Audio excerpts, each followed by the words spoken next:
तो चलिए शुरुआत करते हैं पहली बड़ी खबर की। चंदन हत्याकांड को लेकर बिहार पुलिस एक्शन मोड में है। पटना एसएसपी के निर्देश पर पुलिसकर्मियों पर ही गाज गिर गई है, जिसमें 2 दरोगा, 2 सहायक दरोगा और कई पुलिसकर्मी सस्पेंड कर दिए गए हैं। इन पुलिसकर्मियों पर ड्यूटी के दौरान लापरवाही का आरोप लगा है। जांच रिपोर्ट में सामने आया कि सिपाहियों ने लापरवाही बरती, इसलिए सुरक्षा में चूक हुई है। दोषी पाए गए पुलिसकर्मी अस्पताल में गैंगस्टर चंदन मिश्रा की सुरक्षा सुनिश्चित नहीं कर पाए। वहीं अब तक मामले में 10 लोगों की गिरफ्तारी भी हो चुकी है। पुलिस ने आज भी करीब 5 संदिग्धों को गिरफ्तार किया है, जिनसे मामले को लेकर पूछताछ की जाएगी। तो चंदन मिश्रा हत्याकांड में एक्शन तेज होता हुआ दिख रहा है, जिसमें बंगाल का कनेक्शन भी सामने आ चुका है। अब तक 10 लोगों की गिरफ्तारी हो चुकी है। 2 संदिग्धों की गिरफ्तारी बिहार से हुए हैं, तो वहीं बंगाल से भी कई लोगों को पकड़ा गया है। तकरीबन 8 ऐसे संदिग्ध जो कि बिहार से भी पकड़े गए हैं। तो सुरक्षा में चूक को लेकर ये पूरा मामला है। आखिर जब सुरक्षा इस अस्पताल में पुलिस की तरफ से दी गई थी, तो उस वक्त वो पुलिसकर्मी कहाँ थे जो कि चंदन मिश्रा की सुरक्षा में लगे हुए थे? और यहाँ पर बड़ी लापरवाही दिख रही है। तस्वीरें जो सामने आ रही हैं, तकरीबन 5 आरोपी यहां पर कॉरिडोर में आराम से खुले हुए घूमते हुए दिख रहे हैं। उसके बाद ये आईसीयू वार्ड में पहुंचते हैं और इस हत्याकांड को अंजाम देते हैं। वहीं देखिए, बिहार में अपराध के ग्राफ की अगर बात करें तो ये आंकड़ा अगर हम शुरू करते हैं 2023 से, तो ये सबसे ज्यादा दिख रहा है, यानी 2863 हत्याएं हुई हैं 2023 में। 2024 में थोड़ी कमी देखी गई, 2786 हत्याएं जो है वो रिकॉर्ड की गई हैं। 2025 में आंकड़ा थोड़ा कम है, 1376 हत्याएं। लेकिन सवाल उठ रहे हैं कि अभी भी उतनी कमी हत्याओं में नहीं देखी जा रही है जितनी की होनी चाहिए थी। और इस वक्त हमारे साथ संवाददाता आयुषी मिश्रा भी जुड़ गई हैं। आयुषी, देखिए, लगातार बिहार में ग्राफ बढ़ रहा है अपराध का। यहाँ पर लॉ एंड ऑर्डर को लेकर सवाल पूछे जा रहे हैं। वाकई सवाल बनते भी हैं, क्योंकि सुशासन बाबू होने का तमगा लिए हुए नीतीश कुमार, और उसके बाद किसी भी तरह का सुशासन यहाँ पर नहीं दिख रहा है। बिल्कुल, देखिए, चुनावी साल है और नीतीश कुमार जिस सुशासन की वजह से 20 सालों तक सरकार में रहे हैं कि उनके राज्य में उनके होते हुए अपराध का ग्राफ हमेशा घटा है, और ये दावा कहीं ना कहीं बहुत हद तक सही भी दिखा। लेकिन इस साल जिस तरह से लगातार हत्याएं हो रही हैं और हर दिन हो रहे हैं, तो इससे कहीं ना कहीं दिख रहा है कि किस तरीके से अपराधियों का इकबाल बुलंद है। पुलिस जो है धराशायी हो रही है, उसकी सारी रणनीति धराशायी हो रही है। ऐसे में आपको बता दें, चंदन मिश्रा जो एक बड़ा हत्याकांड जो अभी पटना में देखा गया था पारस हॉस्पिटल के अंदर, उसको लेके पुलिस और एसटीएफ की टीम लगातार छापेमारी कर रही है। उन 5 शूटर्स को तो पश्चिम बंगाल से गिरफ्तार किया गया था। 5 अन्य संदिग्धों को भी हिरासत में लिया गया है, ताकि पता चल सके कि किस किस ने मदद की थी। आपको बता दें, एसटीएफ ने 3 अन्य मददगारों को भी पटना और बक्सर से गिरफ्तार किया है। ऐसे में इस हत्याकांड में कुल अब तक 8 लोगों की गिरफ्तारी जो है उन 5 शूटर्स के अलावा हो चुकी है। तो देखिए, गिरफ्तारियां हो रही है, छापेमारी हो रही है, लेकिन जो पुलिस है वो क्राइम रोक नहीं पा रही है। क्राइम होने के बाद जो तमाम चीजें हैं, जो छापेमारी है, जो गिरफ्तारी है, जो तफ्तीश है, वो सब की जा रही है। लेकिन इस तरह के क्राइम जो कि पटना के वीवीआईपी इलाकों में हो रही है, बड़े जगहों पर हो रही है, बड़े व्यापारियों के साथ हो रही है, पुलिस उसको रोकने में असफल नजर आ रही है साफ तौर पे। बिल्कुल, पुलिस की असफलता यहाँ पर दिख रही है। और ये देखिए, चंदन मिश्रा की सिक्योरिटी को लेकर सवाल उठ रहे हैं, क्योंकि कई पुलिसकर्मी इस सिक्योरिटी में तैनात थे। सवाल उठ रहे हैं अस्पताल प्रबंधन को लेकर कि जो आईसीयू वार्ड के आसपास की जगह होती है, वहां पर बिना परमिशन के एंट्री नहीं मिलती। 5 लोग जाते हैं हथियार लेकर हाथ में, और यहाँ पर कॉरिडोर में हम एक भी व्यक्ति को नहीं देख पा रहे हैं। आयुषी, सवाल उठता है कि यहाँ पर उन्हें जानकारी कैसे हुई किस जगह पर आईसीयू वार्ड है और यहीं पर चंदन मिश्रा है? तो क्या इसमें कोई मिलीभगत नहीं दिख रही है? क्योंकि सीधे तौर पर हम देख रहे हैं एक बंदा भी यहाँ पर नहीं दिख रहा है। साफ तौर पे परिजनों द्वारा पहले जिस दिन ये हत्याकांड को अंजाम दिया गया है, उसी दिन मैं जब अस्पताल पहुंची थी मौका वारदात पे, तो परिजनों द्वारा ये आरोप लगाए जा रहे थे कि अस्पताल प्रबंधन का भी इसमें मिलीभगत है। क्योंकि पहली बात तो जो पारस अस्पताल है, मैं उस अस्पताल को बहुत अच्छे से जानती हूँ, पहले भी मैं वहाँ जा चुकी हूँ जी। आपको मैं बता दूं, उस अस्पताल में चाय वाला भी चाय लेके अंदर नहीं जा सकता है। अगर कोई पेशेंट और उसके जो परिजन हैं, वो भी बिना चेकिंग के मेटल डिटेक्टर के वो अंदर नहीं जा सकते। बिल्कुल, यानी कि अब ये जो बात है वो भी जांच के घेरे में होनी चाहिए, जिसको लेकर पुलिस को तफ्तीश करनी चाहिए। आयुषी, इस खबर पर नजर बनाए रखिएगा। धन्यवाद आपका इस पूरी जानकारी के लिए। तो देखिए, बिहार में कानून व्यवस्था सवालों में है, लेकिन उतना ही सवालों में बिहार पुलिस के एडीजी का बयान भी है। पिछले दिनों बिहार के एडीजी कानून व्यवस्था ने कहा कि बिहार में गर्मी के महीनों में इसलिए क्राइम बढ़ता है क्योंकि किसान खाली होते हैं, उनके पास काम नहीं होता है। और हंगामा मचने पर एडीजी कुंदन कृष्णन ने सफाई भी दे डाली। उन्होंने कहा कि किसानों पर दिए गए बयान को लेकर मेरे बयान को तोड़ मरोड़ कर पेश किया गया है, जिससे कि विवाद पैदा हुआ। मेरा ये कहने का कोई मतलब नहीं था कि हमारे किसानों का राज्य और देश में हो रहे अपराधों से कोई लेना देना है।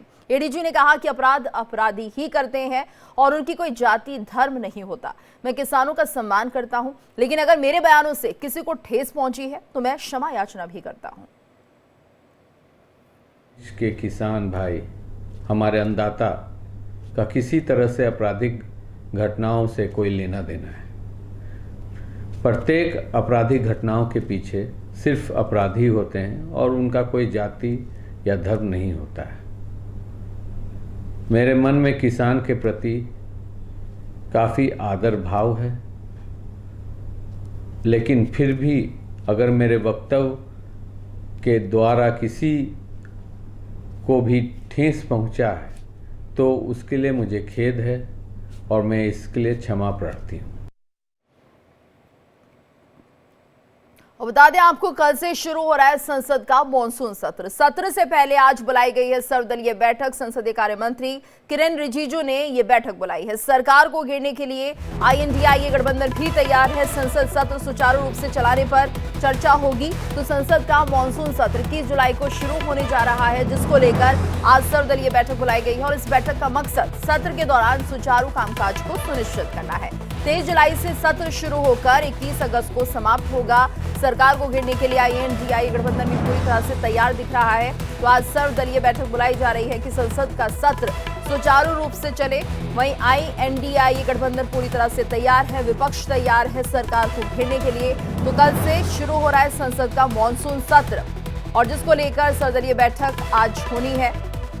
सत्र से पहले आज सर्वदलीय बैठक बुलाई गई है, जिसमें यहां पर इस सत्र को सुचारू रूप से चलाने के लिए सभी दलों के साथ बातचीत की जाएगी। लेकिन वहीं इंडिया गठबंधन विपक्षी दल सवाल पूछेंगे सरकार से। सरकार को घेरने की पूरी रणनीति भी तैयार कर ली गई है। और ज्यादा जानकारी के लिए बात करेंगे संवाददाता दृष्टि गुप्ता से। दृष्टि, तो आज सर्वदलीय बैठक है, क्या जानकारी इसको लेकर? देखिए, बिल्कुल मॉनसून सेशन कल से शुरू होने वाला है 21 तारीख से, और आज 20 है और एक दिन पहले सर्वदलीय बैठक बुलाई जाती है। हालांकि सभी दल पहलगाम के मुद्दे को लेकर के सरकार से मांग कर रहे थे कि पहलगाम ऑपरेशन सिंदूर के बाद से सर्वदलीय बैठक बुलाई जाए, लेकिन तब ऐसा नहीं हो पाया। तो आज मॉनसून सेशन से पहले अब सर्वदलीय बैठक बुलाई गई है और ये 18वां सेशन है और ये 21 अगस्त तक चलेगा ये सेशन। और दोनों सदनों की जो है वो 21 बैठकें होंगी। और देखिए, संसदीय कार्य मंत्री किरेन रिजिजू ने ये भी कहा था कि जो भी महत्वपूर्ण मुद्दे होंगे उन पर वो लोग चर्चा करने के लिए तैयार हैं। जो भी विपक्ष उनसे सवाल पूछेगा उसके लिए वो लोग चर्चा करने को तैयार हैं। जन विश्वास प्रावधानों में संशोधन विधेयक 2025, नागरिक खेल शासक विधेयक 2025 और व्यापारी शिपिंग बिल सहित बहुत महत्वपूर्ण विधानों पर भी चर्चा हो सकती है। संसद से पारित होने के बाद इनको लिए जाने की भी उम्मीद है। और देखिए, विपक्ष किसी तरह की कोई गड़बड़ी ना करे, ज्यादा हंगामा ना करे, संसद का सत्र आसानी से चल पाए और लोगों तक इसका प्रभाव जो है वो पहुंच पाए, लोगों को लाभ मिल पाए। इस चीज को लेकर के भी आज सर्वदलीय बैठक है कि सब दल मिलकर भी बात करेगी कि सत्र को किस तरह शांतिपूर्ण तरीके से चलाना है और फिर चल पाए। जी जी जी बिल्कुल। और दृष्टि, देखिए जिस तरह से यहाँ पर विपक्षी दल भी पूरी तरह से तैयार दिख रहे हैं, कई मुद्दों को उठाया जाएगा, तो उम्मीद यही है कि थोड़ा हंगामेदार ये सत्र रहेगा इस बार मॉनसून सत्र जो शुरू होने जा रहा है। देखिए, बिल्कुल हंगामेदार होना ही है, क्योंकि कई टाइम पहले से जब से ऑपरेशन सिंदूर हुआ था सर्वदलीय बैठक मांग की जा रही थी। मुख्य है ऑपरेशन सिंदूर को लेकर के क्वेश्चन पूछ सकते हैं, SIR को लेकर क्वेश्चन पूछ सकते हैं, आने वाले चुनावों में जब SIR को लागू किए जाने को लेकर क्वेश्चन पूछ सकते हैं। और जितने भी विपक्ष हैं इन सबको लेकर के एकजुट है, लामबंद है।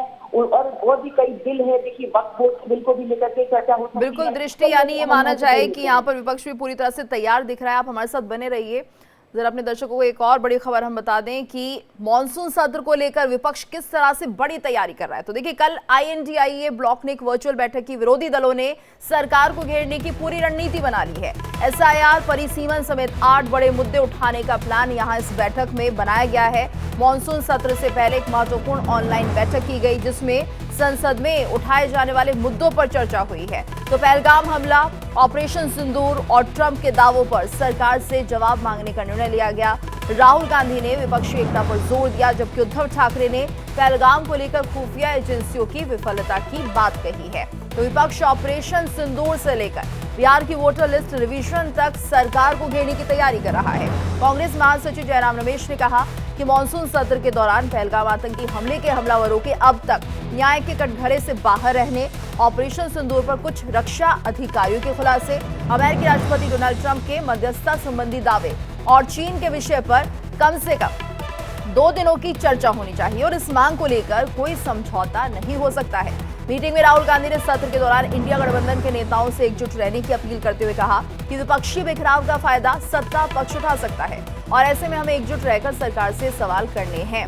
और ज्यादा जानकारी के लिए बात करेंगे संवाददाता दृष्टि से। दृष्टि, देखिए तो पूरी तैयारी कर ली गई है INDI की तरफ से और इस बार लग रहा है कि काफी मजबूती के साथ ये घेराव होगा। केंद्र को घेरने के लिए कई मुद्दे भी इनके पास हैं। कल जो है सोनिया गांधी के घर पे मीटिंग होनी थी, लेकिन किसी कारणवश कई नेता नहीं पहुंच पाए। इसी को लेकर के एक ऑनलाइन मीटिंग हुई है, वर्चुअल मीटिंग हुई है, जिसमें सभी नेता अपने तरफ जुड़े हुए थे। सबसे बड़ा मुद्दा SIR का है, परिसीमन का है, वोटर लिस्ट का है और साथ ही पहलगाम में ऑपरेशन सिंदूर को लेकर इस तरह भाषा विवाद को लेकर की भी बात हो सकती है।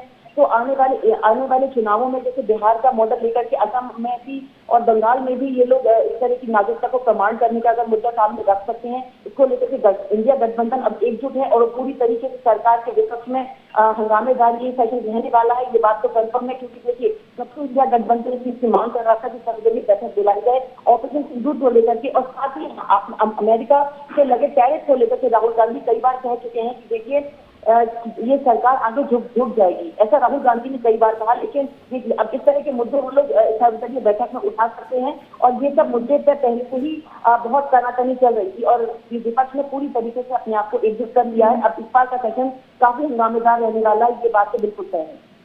बिल्कुल दृष्टि, और जो अभी ताजा मुद्दा है जो बहुत ज्यादा चर्चा में वो है बिहार के SIR को लेकर, और कहा यह भी जा रहा है कि चुनाव आयोग इसे सितंबर से शुरू करने जा रहा है पूरे देश में। तो क्या लग रहा है इसको लेकर जो सरकार को घेरने की तैयारी है, विपक्ष की पूरी तरह से तैयार है वो लोग और कहीं ना कहीं कई मुद्दों को उठाया जाएगा और जो प्रमुख मुद्दा होगा वो SIR का ही होगा?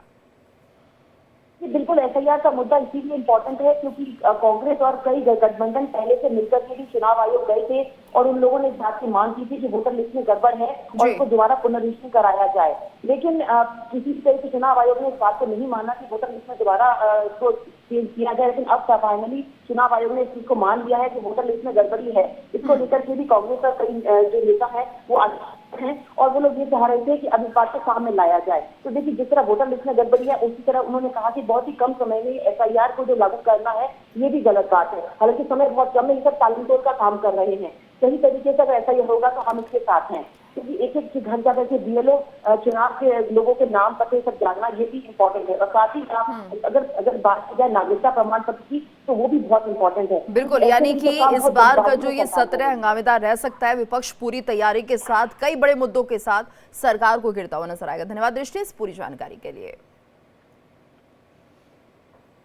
आगे बढ़ते हैं, बिहार में विधानसभा चुनाव से पहले मतदाता सूची का विशेष गहन पुनरीक्षण किया जा रहा है और इसको लेकर विपक्षी दलों को आशंका है कि प्रक्रिया और जरूरी दस्तावेजों के नाम पर उनके मतदाताओं के नाम काटे जा सकते हैं। और ऐसे में अब नेता प्रतिपक्ष तेजस्वी यादव ने देश के 35 बड़े दलों के नेताओं को पत्र लिखकर समर्थन मांगा है। तेजस्वी ने आरोप लगाया है कि बीजेपी के इशारे पर लोकतंत्र पर हमले की साजिश रची जा रही है। तेजस्वी ने लोकसभा में नेता विपक्ष राहुल गांधी, कांग्रेस अध्यक्ष मल्लिकार्जुन खड़गे, बंगाल के मुख्यमंत्री और TMC chief Mamata Banerjee, UP के पूर्व CM और समाजवादी पार्टी के अध्यक्ष अखिलेश यादव समेत 35 नेताओं को खत लिखा है। तेजस्वी ने चिट्ठी में बिहार में 12 से 15% मतदाताओं के नाम मतदाता सूची से अलग किए जाने की आशंका जताई है। और ज्यादा जानकारी के लिए बात करेंगे संवाददाता आयुषी से। आयुषी, देखिए SIR को लेकर लगातार ये जो वोटबंदी का आरोप लगाया जा रहा है तेजस्वी यादव की तरफ से और हम देख रहे हैं कि सियासत इसको लेकर काफी गरमाई हुई है। ऐसे में तेजस्वी की चिट्ठी में क्या कुछ कहा गया है, क्या जानकारी? देखिए, साफ तौर पे विधानसभा चुनाव है बिहार में, और ऐसे में बिहार के नेता प्रतिपक्ष तेजस्वी यादव जो हैं एसआईआर को लेकर लगातार महागठबंधन के तमाम नेताओं के साथ सवाल पूछ रहे हैं। और अब देखिए, उन्होंने 35 दिग्गज नेताओं को अंग्रेजी में एक चिट्ठी लिखी है। चिट्ठी भारत निर्वाचन आयोग की ओर से बिहार में चल रहे मतदाता सूची के विशेष गहन पुनर्निरीक्षण के खिलाफ है। तेजस्वी यादव लगातार इसे गरीब और अनपढ़ मतदाताओं का नाम हटाने की साजिश बता रहे हैं। क्योंकि आयोग बिहार के बाद इसे बाकी राज्यों में कराने की तैयारी में है, तो तेजस्वी ने यह पत्र राहुल गांधी, अखिलेश यादव, ममता बनर्जी, मल्लिकार्जुन खड़गे समेत देश के तमाम विपक्षी नेताओं को लिखा है। देखिए, साफ तौर पे अगर बात कर ले तो नेता प्रतिपक्ष तेजस्वी यादव ने पत्र में लिखा है कि यह पत्र में आपको गहरी पीड़ा के साथ लिख रहा हूँ। उन्होंने आगे लिखा है कि भाजपा सरकार के इशारे पर चुनाव आयोग द्वारा मतदाता सूची पुनर्निरीक्षण की आड़ में मतदान के अधिकार एवं लोकतंत्र पर हमला कर रहा है।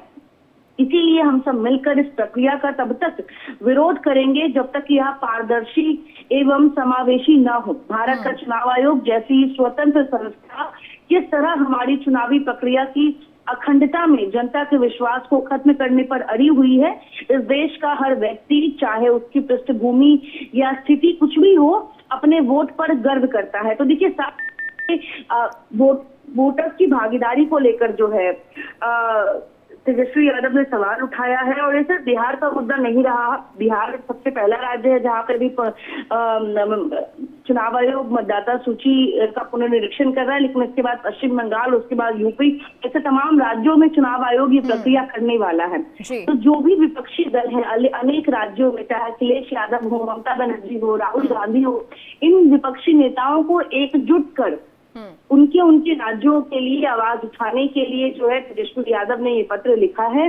और इससे पहले भी ये तमाम जो दल हैं, तमाम जो नेता हैं, वो सब पहले भी सवाल उठा चुके हैं। देखिए, ममता बनर्जी तो यहाँ तक कह चुकी है कि मतदाता सूची पुनर्निरीक्षण के बहाने एनआरसी की जा रही है। तो इस तरह के आरोप जो है, और देखिए संसद का सत्र शुरू होने वाला है, तो इसमें भी ये मुद्दा जो है बहुत गरमाने वाला है, और विपक्षी नेताओं की तरफ से LOP leader of opposition Rahul Gandhi की तरफ से जो है सदन में भी ये मुद्दा उठाया जाएगा। जी बिल्कुल, और धन्यवाद आयुषी इस पूरी जानकारी के लिए। तो तेजस्वी ने पत्र लिखा है और देखना होगा कितने नेता उनके साथ आते हैं, कितनी एकजुटता देखने को मिलती है।